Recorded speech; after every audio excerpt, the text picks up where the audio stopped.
উপসহকারী কৃষি কর্মকর্তা নিয়োগ গাইড, নন ক্যাডার এমসিকিউ, বিগত সালের বিভিন্ন পরীক্ষার প্রশ্ন ও সমাধান। 1 নম্বর প্রশ্ন, শাখা কলম প্রধানত কয় প্রকার? শাখা কলম প্রধানত হচ্ছে 4 প্রকার। এখানে ব্যাখ্যা দেওয়া আছে শক্ত ডাল কলম, আধা শক্ত ডাল কলম, কচি ডাল কলম, কোমল ডাল কলম। তারপর 2 নম্বর প্রশ্ন হচ্ছে কোনটি জোড়া কলম পদ্ধতি? এটা হবে ইনার্চিং। ক নম্বর ইনার্চিং। 3 নম্বর প্রশ্ন হচ্ছে নিচের কোনটি কুমড়া পরিবারের সদস্য নয়? শসা, চাল কুমড়া, মিষ্টি কুমড়া, টমেটো। এখানে শসা, চাল কুমড়া, মিষ্টি কুমড়া এই তিনটাই হচ্ছে কুমড়া পরিবারের সদস্য, শুধু টমেটো কুমড়া পরিবারের সদস্য নয়। তার মানে গ নম্বর হবে এটার অ্যান্সার। 4 নম্বর প্রশ্ন হচ্ছে বৈশাখ মাসে কোন কোন সবজি চাষ হয়ে থাকে? মানে এপ্রিল থেকে মে মাসের মধ্যে কোন কোন সবজি চাষ হয়ে থাকে? ক নম্বর হচ্ছে লাউ, কুমড়া, শসা। খ নম্বর হচ্ছে ফুলকপি, টমেটো, পটল। গ নম্বর হচ্ছে তরমুজ, খরমুজা, কাঁকর, পেঁয়াজ, লঙ্কা, গাজর। বৈশাখ মাসে চাষ হয়ে থাকে তরমুজ, খরমুজা, কাঁকর। গ নম্বর। 5 নম্বর প্রশ্ন হচ্ছে ডাম্পিং অফ কি? চারা উৎপাদনের এক বড় সমস্যা।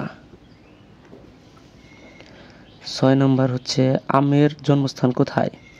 আমের জন্মস্থান হচ্ছে ভারত। লিচুতে কোন ভিটামিন পাওয়া যায়? Vitamin E. বছরে কয়বার পেয়ারা গাছে ফুল আসে? বছরে 2 বার পেয়ারা গাছে ফুল আসে। কালো জামের বৈজ্ঞানিক নাম কি? কালো জামের বৈজ্ঞানিক নাম হচ্ছে সাইজাইজিয়াম কিউমিনি। ক নম্বর। তারপর 10 নম্বর প্রশ্ন হচ্ছে গাছের শিকড় কেটে ফেলার প্রক্রিয়াকে কি বলে? Root pruning. কোনটি গ্রীষ্মকালীন ফল? কোনটি গ্রীষ্মকালীন ফল এটা সবাই জানে, এখানে আছে আম, আঙ্গুর, আপেল, কুল। আম হচ্ছে গ্রীষ্মকালীন ফল, এটা 2011 সালে আসছিল। তারপর 12 নম্বর প্রশ্ন হচ্ছে ফল চাষ সম্পর্কিত বিজ্ঞানকে কি বলা হয়? পমোলজি বলা হয়।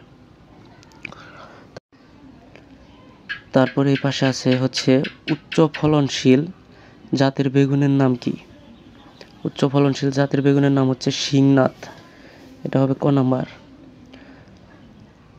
আলুর মরক রোগ ব্যবহৃত ওষুধের নাম কি?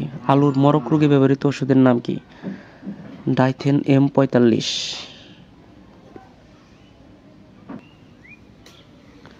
তারপর হচ্ছে নিচের কোন গাছে উচ্চ কেন্দ্র ট্রেনিং করা হয়? কাঁঠাল, এটা হচ্ছে খ নাম্বার হবে কাঁঠাল। তারপর একটি নতুন বাগানে আম গাছ লাগানো হয়েছে, এই বাগানে সাথী ফসল হিসেবে কি ফসল লাগানো যেতে পারে? মানে একটি নতুন বাগানে আম গাছ লাগানো হয়েছে, এই বাগানে সাথী ফসল হিসেবে কি ফসল লাগানো যেতে পারে আম গাছের সাথে? এটা হবে হলুদ, গ। তারপর কাটিংয়ে ব্যবহৃত হরমোনের নাম কি? কাটিংয়ে ব্যবহৃত হরমোনের নাম হচ্ছে ইন্ডোল বিউটারিক অ্যাসিড, এটা হবে ক। তারপর 18 নম্বরে হচ্ছে বেগুনের ডগা ও ফলের মাজরা পোকা শুককীট স্তর কোথায় অতিবাহিত করে? বেগুনের ডগা ও ফলের মাজরা পোকা শুককীট স্তর কোথায় অতিবাহিত করে? শুকনো পাতায়, এটা হবে শুকনো পাতায়, ক নম্বর। বহু বর্ষজীবী সবজি কোনটি? এখানে আছে শতমূলী হবে বহু বর্ষজীবী সবজি, ক নাম্বার। আমের ফুল আসে কোন মাসে? এটার সাথে তো আমাদের পরিচিত থাকারই কথা, আমের ফুল আসে ফেব্রুয়ারি থেকে মার্চ মাসে, ক নাম্বার। তারপর হচ্ছে বীজতলা জীবাণুমুক্তকরণে ব্যবহৃত হয় কোনটি? বীজতলা জীবাণুমুক্তকরণে ব্যবহৃত হয় ফরমালিন। এটা হবে ঘ নাম্বার। চারা রোপণের কতদিন পর কলা পাকে? চারা রোপণের 11 থেকে 14 মাস পর কলা পাকে। এটা হবে খ নাম্বার। তারপর হচ্ছে গাজর চাষে কোন সার বেশি ব্যবহৃত হয়?